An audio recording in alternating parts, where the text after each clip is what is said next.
Hello everyone, this is a presentation on AppArmor and HTTPS configuration. This is for Information Security and Insurance 4220 by me, Jared Simmons. So first I'd like to get into just a few terms that I believe you as a listener should know. The first one is AppArmor. This is actually a tool used in Ubuntu, and we'll be talking about it in Ubuntu 18.04. It's a tool used to help protect against malicious applications, but we'll dive deeper into that later on in this presentation.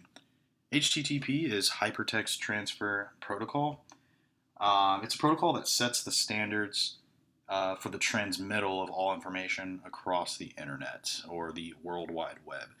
HTTPS is Hypertext Transfer Protocol Secure.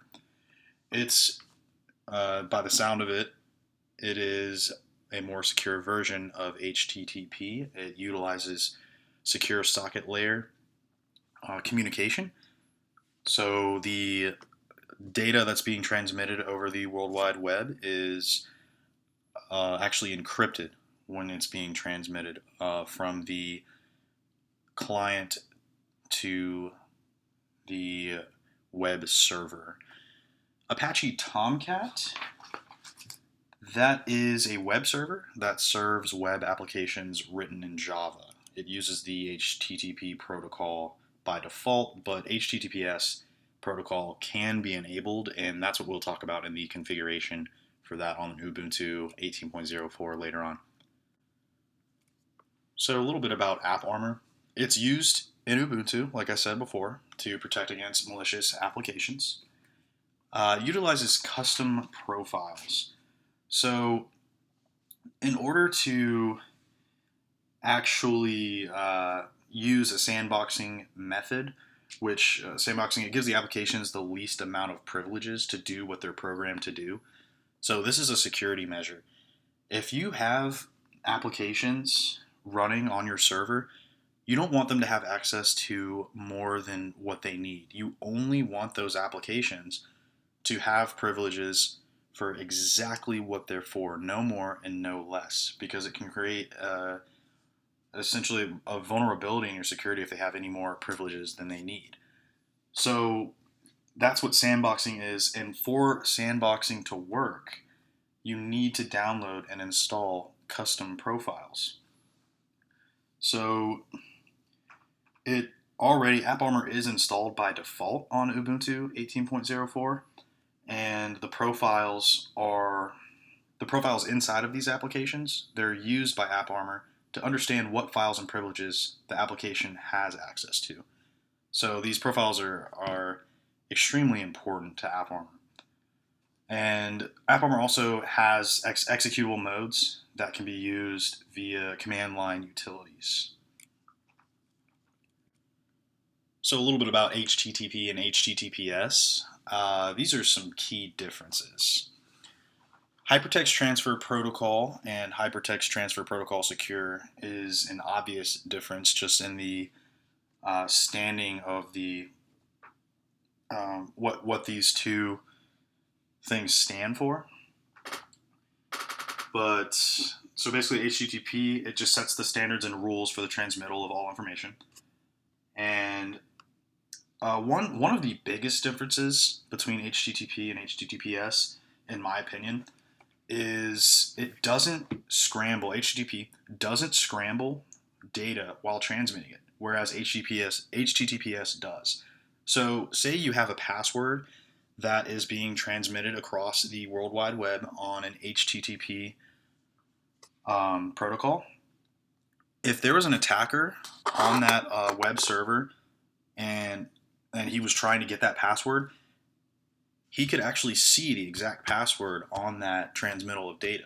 Whereas HTTPS, say your password was password123 and you were using HTTPS, the attacker would see a completely different word.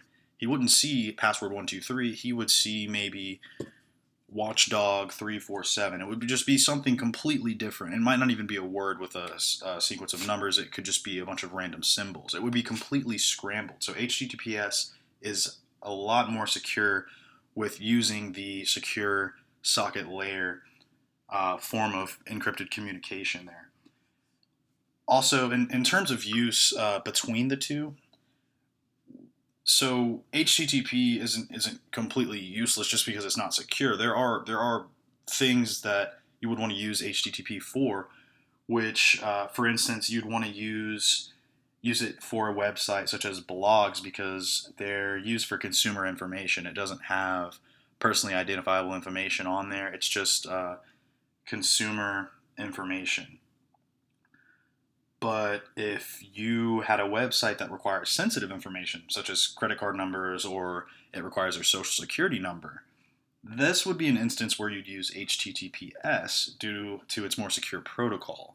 You wouldn't want your personally identifiable information on an HTTP protocol. It would almost certainly be attacked and stolen from you, which would be pretty detrimental.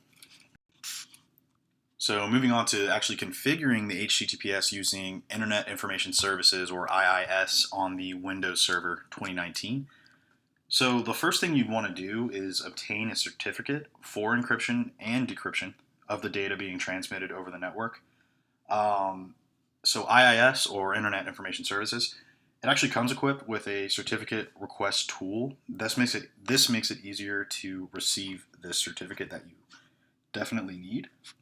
So in terms of actually configuring it, there are some steps to take.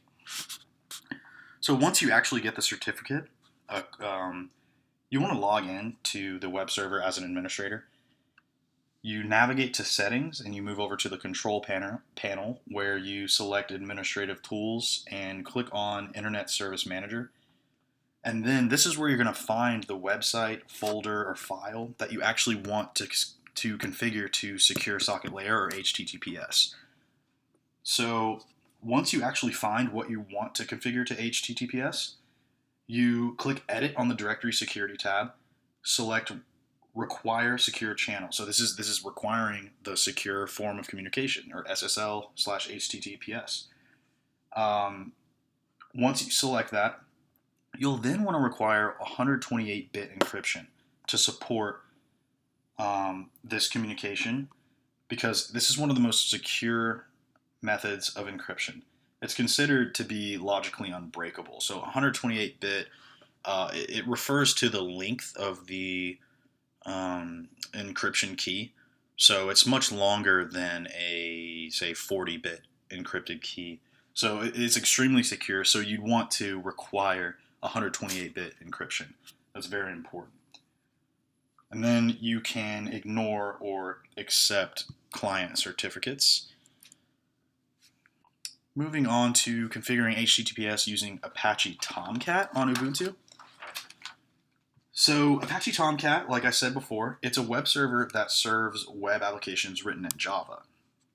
It uses HTTP protocol by default, but HTTPS protocol can be enabled for encrypted communication between the client and the web server. So in order to configure HTTPS, you want to install Apache Tomcat. So you install the web server, which it actually comes with the tools needed to generate a Java key store file, or JKS file.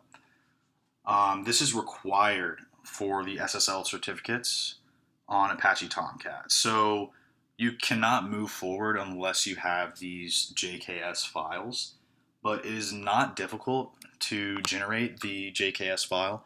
Ubuntu's website actually provides step-by-step commands that you would use on your own machine to generate this Java key store file. It's very simple.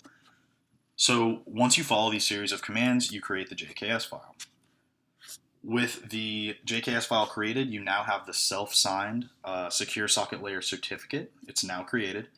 And then you can install it on the Ubuntu 18.04 server. And then you can customize your configurations with that secure socket layer communication and pretty much just configure it to whatever you want. All right, and these are my references for this presentation, my works cited. And I appreciate everyone watching. I hope everyone has a great day.